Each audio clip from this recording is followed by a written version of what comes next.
Hello दोस्तों, स्वागत है आप सभी का हमारे YouTube चैनल पर हैरी स्कैरी टेल्स में। मेरा नाम हैरी है। आज मैं आप सभी के लिए जिन का पार्ट 7 लेकर आ गया हूँ। अगर आपने अभी तक और सभी पार्ट नहीं सुने हैं तो डिस्क्रिप्शन में लिंक दे दिया गया है, जाकर सुन लीजिएगा, फिर इस कहानी को सुनिएगा। तो चलिए दोस्तों, कहानी को शुरू करते हैं। नासिर और अमीना जल्दी से सब्बा के पास पहुंचे और अमीना ने जल्दी से सब्बा को उठाकर अपनी गोद में लेटा लिया। इसका तो बहुत खून बह रहा है, अमीना ने परेशान होकर कहा और फिर जल्दी से अपनी चुन्नी से सब्बा का खून साफ करने लगी। चलो सब्बा को उठाने में मेरी मदद करो, हमें सब्बा को ऊपर ले जाना होगा। नासिर ने सब्बा को पैरों की तरफ से उठाते हुए कहा, लेकिन ऊपर अमीना ने अटकते हुए कहा, इसके अलावा हमारे पास कोई और रास्ता नहीं है, यही नीचे रहेंगे तो ज्यादा देर जिंदा नहीं रह पाएंगे, नासिर ने कहा। दोनों फिर सब्बा को ऊपर ले गए और उसे एक जगह लेटा दिया। अमीना तुम सब्बा के साथ रहना, मैं नीचे जाकर सब्बा का खून साफ करके आता हूँ, उसका साफ होना बहुत जरूरी है, नासिर ने कहा। मुझे बहुत डर लग रहा है, अमीना ने घबराते हुए कहा। डरने की जरूरत नहीं है, बस थोड़ी बहुत देर में सवेर होने लगेगा और फिर हम इस जगह से हमेशा के लिए आजाद हो जाएंगे, नासिर ने अमीना को समझाते हुए कहा। और फिर जल्दी से सीढ़ियों से उतरकर नीचे आया तो देखा सारा खून साफ हो रखा था। वो जानवर, जरूर ये सब उनका ही किया धरा है, नासिर ने घबराकर कहा और फिर उल्टे पांव लौट आया। उस कमरे में आकर दरवाजे को कसकर बंद कर दिया। अमीना ने सब्बा का घाव साफ करके कपड़ा बांध दिया था, लगता है वो जानवर यहीं आसपास है, नासिर ने कहा। अब क्या होगा, अमीना ने परेशान होकर पूछा। हमें सवेर होने तक का इंतजार करना होगा, नासिर ने कहा और अमीना के पास आकर बैठ गया। नायजा एक कोने में सिकुड़कर सो रही थी। अचानक से बाहर से आ रही गुर्राने की आवाज से उसकी नींद खुल गई। बाहर से जानवरों की गुर्राने की आवाज आ रही थी। तभी एक जानवर ने अंदर घुसने की कोशिश की और उसके पैर रखते के साथ ही एक चिंगारी निकली और वो जानवर चीखता हुआ पीछे हट गया। नायजा बहुत ज्यादा घबरा गई थी। फिक्र मत करो, वो अंदर नहीं आ पाएगा, इल्हान ने पीछे से आकर कहा और नायजा तुरंत ही इल्हान से लिपट गई। खुदा का शुक्र है कि तुम आ गए इल्हान, मुझे बहुत ज्यादा डर लग रहा था, नायजा ने कहा। घबराओ मत, मैं यही हूँ, इल्हान ने कहा। तभी नायजा ने खुद को इल्हान से लिपटते हुए पाया और वो तुरंत पीछे हट गई। मुझे माफ करना, वो दरअसल मैं बहुत ज्यादा डर गई थी, नायजा ने सिर झुकाकर कहा। कोई बात नहीं, इल्हान ने धीरे से मुस्कुराकर कहा। तभी बाहर से एक बड़ा सा पत्थर आकर गिरा और उस जगह का एक हिस्सा तेज आवाज करके टूट गया। उस हिस्से से वो जानवर अंदर झांकने लगे थे। नायजा की चीख निकल गई। यहाँ जरूर कुछ ऐसा है जिसकी वजह से ये जानवर यहाँ हर हाल में आना चाहते हैं, इल्हान ने नायजा को देखते हुए कहा। तुम मुझे ऐसे क्यों देख रहे हो, नायजा ने पूछा। जरा मुझे अपना हाथ दिखाओ, इल्हान ने नायजा के पास आकर कहा। नायजा ने अपना हाथ आगे कर दिया। उसके हाथ पर जो घाव हुआ था वो अभी भी हल्का सा लाल हो रखा था।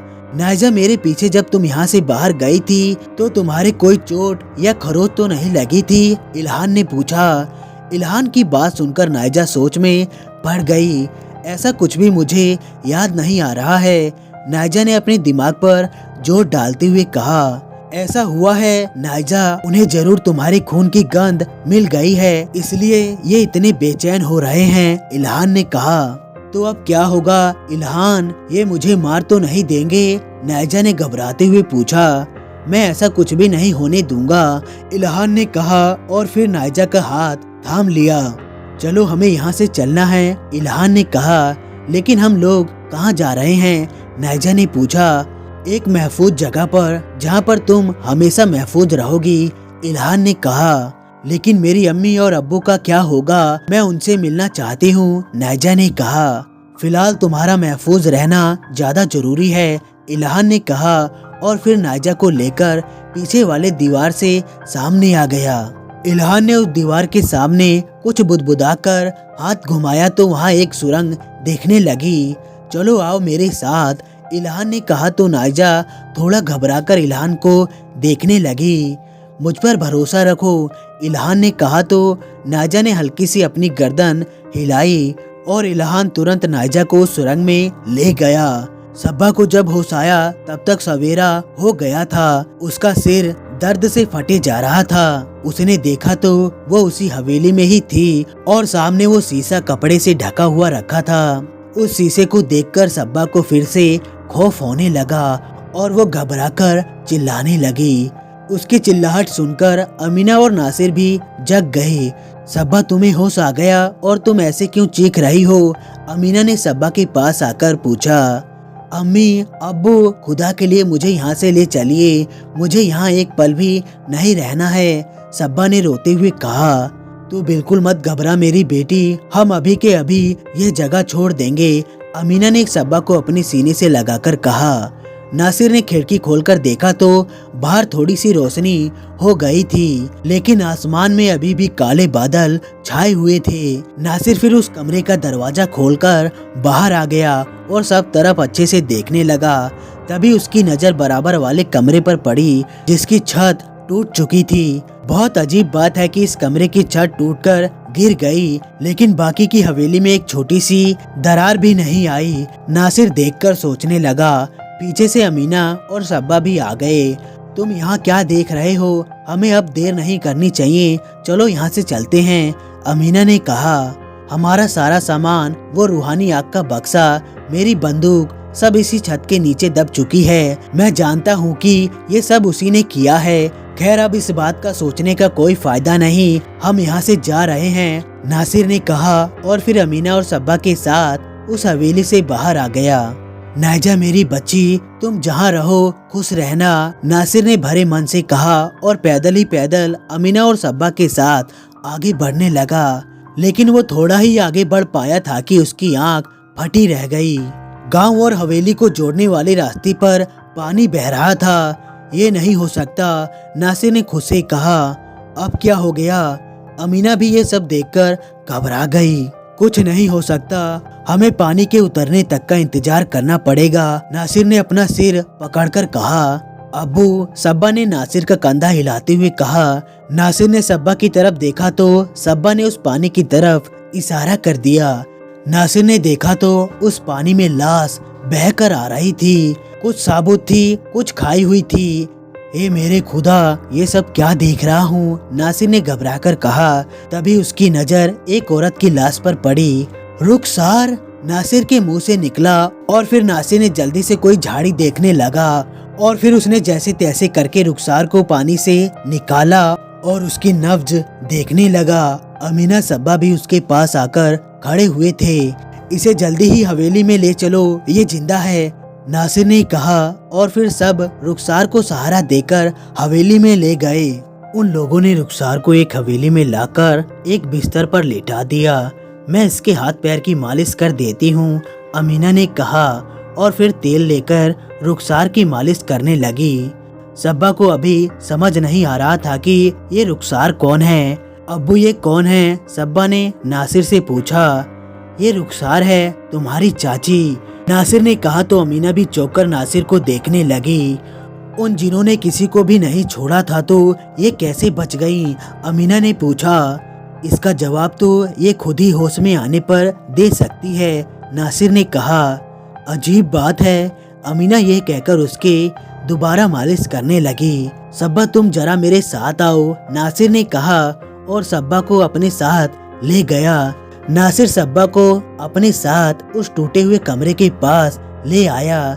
सब्बा, ये नहीं पता कि ये पानी कब उतरेगा, इसलिए अब तक के लिए हमें हर खतरे के लिए तैयार रहना होगा। हमारी जरूरत की सारी चीज इसी कमरे की छत के नीचे दबी हुई है, तो उन्हें निकालने में मेरी मदद करो, नासिर ने कहा।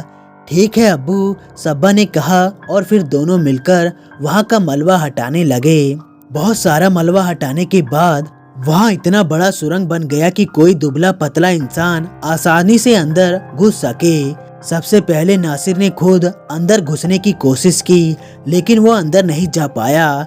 लगता है कि मैं इस सुरंग के अंदर नहीं जा पाऊंगा। नासिर ने कहा, अब्बू आप रहने दीजिए, मैं अंदर जाने की कोशिश करके देखती हूँ, सब्बा ने कहा और उस सुरंग में घुसने की कोशिश करने लगी।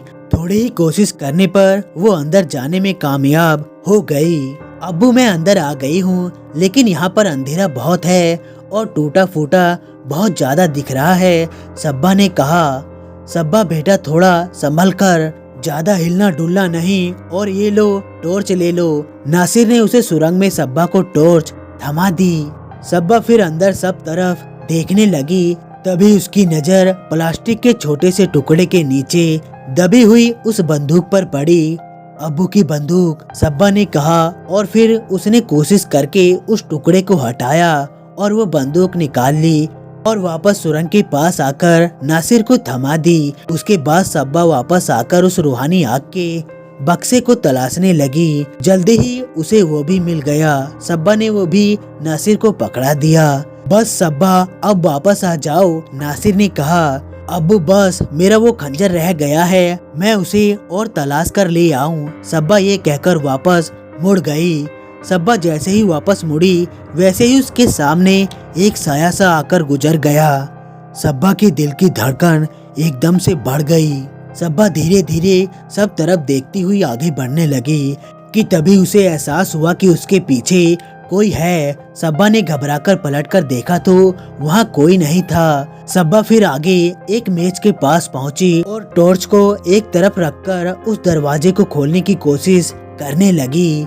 सब्बा को एक आवाज सुनाई पड़ी, सब्बा मेरी बच्ची। सब्बा ने पलटकर देखा तो वो औरत वहीं बैठी थी।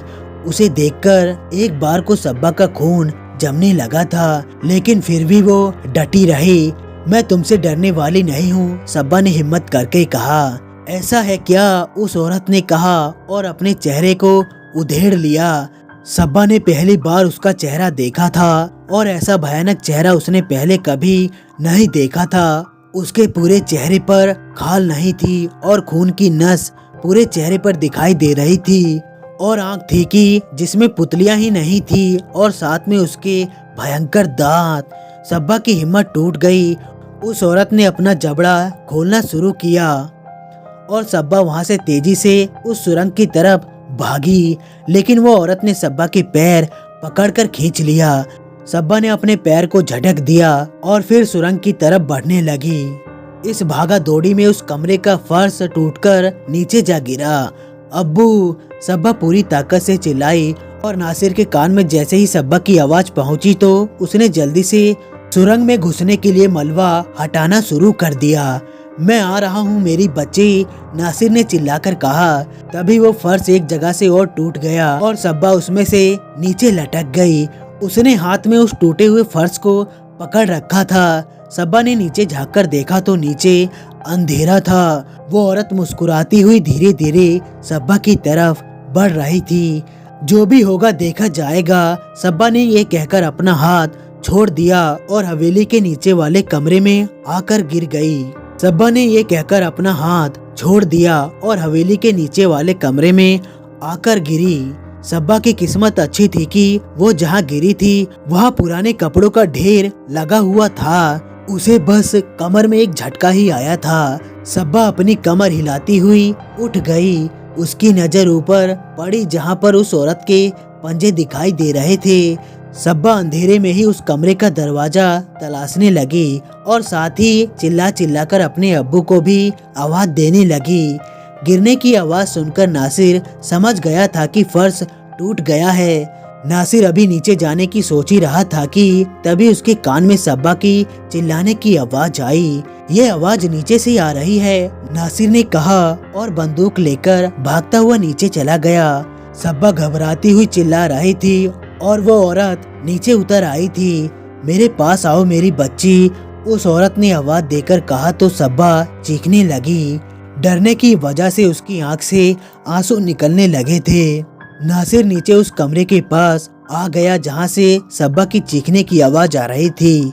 उस पर ताला लगा था। इतना वक्त नहीं था कि ताला खोला जाए। नासिर ने अपने हाथ में बंदूक पकड़ ली। सब्बा पीछे हट जाओ, नासिर ने चिल्लाकर कहा। और फिर उस ताले पर बंदूक चला दी। एक ही गोली में वो ताला टूट गया और फिर नासिर ने जल्दी से उस दरवाजे को खोल दिया और जैसे ही नासिर ने दरवाजा खोला वैसे ही सब्बा भागती हुई आकर उससे लिपट गई। अब्बू वो औरत अंदर ही है, सब्बा ने घबराते हुए कहा। नासिर ने अंदर जाकर देखा तो वहाँ कोई नहीं था।